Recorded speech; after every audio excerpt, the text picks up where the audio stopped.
On November 22, 1963, a nation's heart broke as its leader was taken away in front of thousands. Smiles turned into silence in seconds on that sunny Dallas day. President John F. Kennedy was riding through the streets, waving to cheering crowds. The air was full of joy and hope until a sound shattered the peace. Gunshots rang out from a nearby building, hitting the president. Within moments, happiness turned into horror, and the life of a young, beloved leader was gone. The Texas School Book Depository, once just a workplace for many, became a name forever linked to the loss of a nation's hope. Every newspaper screamed the same headline. People across America cried and couldn't believe what had happened. TV screens showed scenes of complete shock, with millions watching the news all night. That day left a permanent mark not only in history books, but in the memories of those who lived it. Many still remember exactly where they were when it happened. How could someone so full of life be taken so quickly?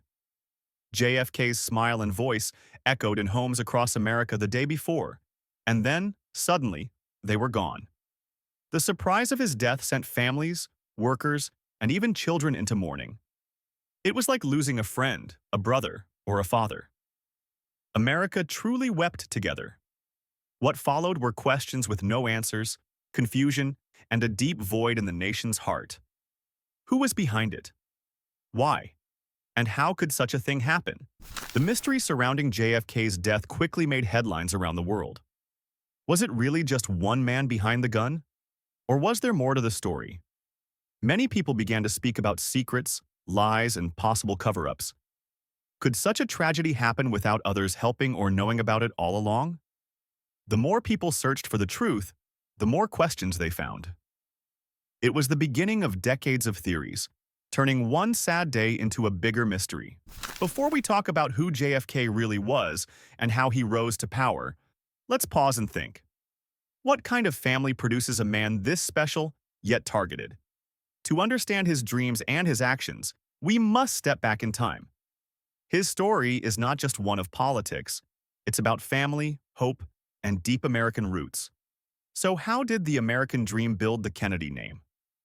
And how did this dream end in such sudden loss? Get ready to uncover the powerful story behind the man. To understand John F. Kennedy, we must look far before his days in the White House. His story begins with Patrick Kennedy, an Irish immigrant who came to America with hope. Patrick married Bridget Murphy. They lived in Boston during a time when Irish immigrants were very poor. Life was hard, and they had to work long days just to survive. After Patrick died young, Bridget worked as a maid to support her son. She was strong and smart, and later opened a small general store with the money she saved. Bridget's son, Patrick Jr., or PJ, helped at the store when he was just 14. He quickly learned about business and dreamed of doing more with his life. As a young man, PJ opened his own Irish pub. It brought in good money. Later, he bought a bar in a high-class hotel and even became part of a small local bank. PJ worked hard and used smart ideas to grow his money. He became one of the most respected Irish Americans of his time and helped other Irish families along the way. PJ's son, Joseph Patrick Kennedy, had more chances than his father. He went to Harvard University and entered the world of business and politics. Even though Joseph went to good schools, he was often treated unfairly. At that time, rich Americans still looked down on Irish Catholics and saw them as less important. This pushed Joseph to prove them wrong. He worked harder, made a fortune in business, and told his children they could be whatever they wanted, even president. As Joseph Kennedy grew richer, his dreams grew bigger too. He believed success was not enough. He wanted power, respect, and a place in history. In the 1920s, he made money fast by using smart but risky methods. Some of his actions would be against the law today, like buying alcohol before Prohibition ended. With those early deals, he rose to high society and got close to powerful people. He soon entered politics and became the U.S. ambassador to Great Britain. Joseph Kennedy married Rose Fitzgerald, daughter of the Boston mayor. Their family became a symbol of American success with fame, money, and strong traditions. Together, they had 9 children. From a young age, Joseph told them they could do anything, even lead the country. The dream was clear. One of them would be president. The oldest son, Joe Jr., was smart, bold, and full of energy. The family saw him as the best choice for the White House, and Joseph put all his hopes in him. Then came Jack, John F. Kennedy, born just 2 years after Joe Jr. From the start, Jack was very different. He was quiet, curious, and often sick as a child. Jack had many health problems, such as measles and scarlet fever. Later, he was diagnosed with Addison's disease, which made him weak and often put him in the hospital. Even with all this, Jack was full of life. He smiled, joked, and never gave up.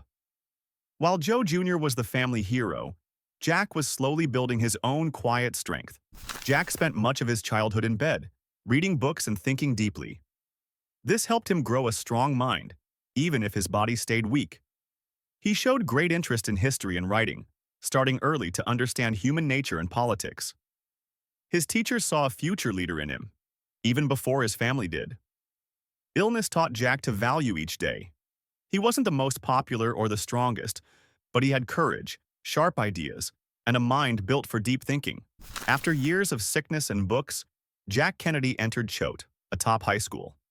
He didn't try to be the best student, but he loved having fun with friends. Others made fun of Jack for being Irish, calling him a mucker. But instead of feeling ashamed, he used it as a joke and started the Muckers Club. The Muckers Club became a group of students known for funny pranks. Jack had charm and could turn even mean names into something people laughed at. One of Jack's biggest prank ideas was to put horse manure in the school's dance hall. He and his group planned to take photos of everyone's faces.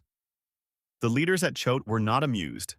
His father, Joseph Kennedy, had to attend a school meeting to stop Jack from being removed from the school. This event showed how rules didn't always apply to the Kennedys. Joseph helped Jack avoid trouble and taught him that their name came with power. Soon after, Jack hurt his back while playing football. He had to go through surgery and rest for months. He was never fully free from pain again. This injury added to his many health issues. But even while in the hospital, he read books, wrote letters, and kept his mind active and full of questions. His body was weak, but his thoughts were strong. Jack used every moment to learn and grow.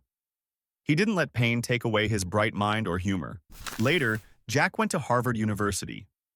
There, he met smart people, read many books, and began thinking more deeply about politics and world events. He also joined sports like swimming and sailing, showing that even with health problems, he would not give up on an active student life. With help from his father, Jack worked during summers in the U.S. Embassy in London. This gave him a close view of global politics and leaders. He had long talks with his father about the rise of war in Europe. These talks helped him choose a topic for his final paper at Harvard. Jack's thesis became a book titled Why England Slept. In it, he explained why he thought Great Britain was not ready for the Second World War.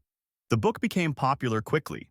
Jack was praised for his clear ideas and understanding of world problems at a young age. As World War II began, Jack Kennedy and his older brother Joe Jr. joined the Navy. Joe became a pilot, and Jack became the leader of a patrol boat called PT-109. While serving in the South Pacific, Jack's boat was hit by a Japanese destroyer. Even with a painful back, he swam through the dark water to help his injured crew. Jack pulled one badly burned sailor by clutching his life jacket's rope between his teeth, swimming for hours until they reached a tiny island, waiting days to be rescued. For his brave actions, Jack was honored with the Navy and Marine Corps Medal.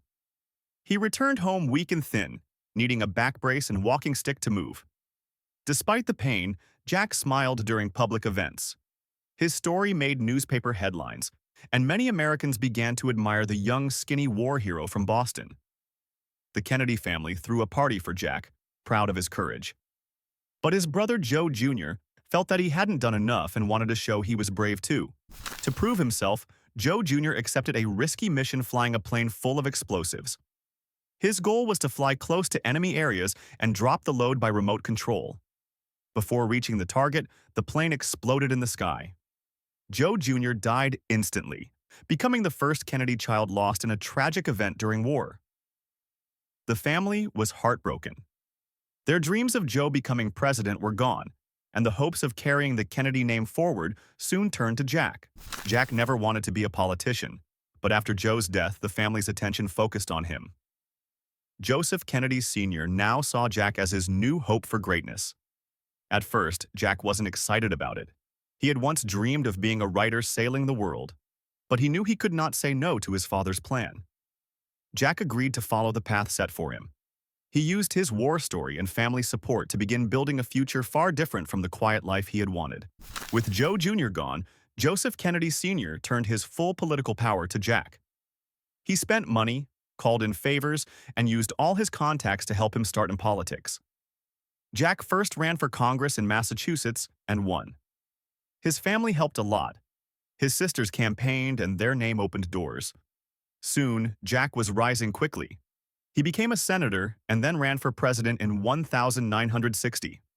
Many thought he was too young and inexperienced, but his charm and smart speaking won over the people. In 1953, Jack married Jacqueline Bouvier, later known as Jackie Kennedy. She was stylish, smart, and came from a rich family. People were quickly drawn to her beauty. Jackie Kennedy spoke several languages and helped Jack with world leaders. She acted as both a wife and an advisor, bringing grace to Jack's public life. She also made the White House more cultural by inviting artists and writers. With her style and love of history, Jackie became an icon across the globe. Jack wrote another book, Profiles in Courage, which won a big award. It told stories of U.S. leaders who stood up for what they believed, even at great cost. This book helped many see Jack as a deep and thoughtful man. His way of writing and speech made him popular with young people and future voters. TV helped him as well. Jack looked calm, friendly, and confident on screen. He stood out in debates and seemed fresh compared to older leaders. In the 1960 election, Jack faced Richard Nixon. The debates were broadcast on TV, and Jack's appearance and calm voice gave him a strong public image. The election was very close, but Jack won. At just 43 years old, he became the youngest president ever elected in U.S. history, full of charm and new ideas. His win gave hope to many Americans. Young people, families, and dreamers believed that better times were coming with Jack leading the way. After becoming president, Jack picked his younger brother Bobby as the U.S. Attorney General. Some thought he was too young, but Jack trusted his judgment. Bobby worked hard to fight injustice across the country. He focused on civil rights and stood against unfair laws, especially those hurting Black Americans. The Kennedy brothers worked as a team. While Jack gave speeches and made plans, Bobby acted behind the scenes to turn those ideas into real change. Behind the famous speeches and bright smile, Kennedy lived with constant pain. His back often hurt, and he used medicine just to get through his day as president. Even during his toughest moments, Jack stayed strong in public. Few people knew how much he suffered in private, or how serious his health problems really were. He also dealt with feelings of stress and worry. Nothing could fully prepare him for the weight of leading a country through dangerous events and global tensions. While the world saw a happy family, the Kennedys had secrets. JFK had many love affairs, which later became public and shocked many Americans. He was linked to famous women, including the movie star Marilyn Monroe. Many believed their relationship was more than friendly and worried it was a risk. Jackie Kennedy knew about these affairs. Though she was deeply hurt, she chose to stay. She believed in protecting their family and Jack's role as president. In 1962, the world came close to nuclear war during the Cuban Missile Crisis. The United States found missiles from the Soviet Union placed in Cuba. JFK worked hard to avoid a disaster. He held firm but offered peace, speaking with leaders and using careful plans to pull the world away from war. For 13 days, families everywhere watched news with fear. In the end, Kennedy's calm thinking helped prevent what could have become a deadly conflict. The Cuban crisis showed Kennedy's leadership, but it also took a toll on him. Some nights, he hardly slept, afraid of what could happen to the people. His wife, Jackie, later said they felt like the world might end. Yet, she promised to stay with him, no matter what, even if it meant facing death together. Though history celebrates him as strong, Kennedy also felt worry and pain. He cried for strangers, wrote sad notes, and feared war like everyone else did. While JFK gave hopeful speeches, the Vietnam War was growing. He did not want more fighting, but faced pressure from others who wanted to send more troops. He believed war should always be the last choice. Many think if he had lived longer, the U.S. might not have gone so deeply into Vietnam and lost so much. Sadly, his time ended too soon.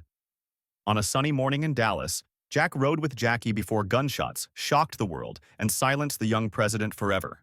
After the assassination, millions cried.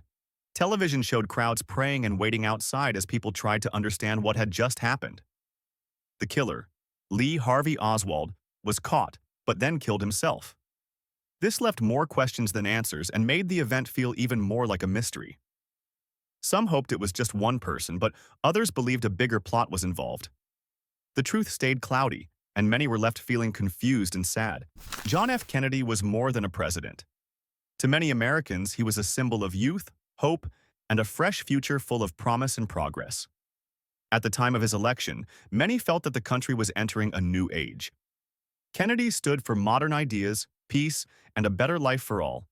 Even after his death, people held on to his powerful spirit. He was remembered not just for his actions, but for how he made people feel about their country. The sadness after Kennedy's murder was deep and wide.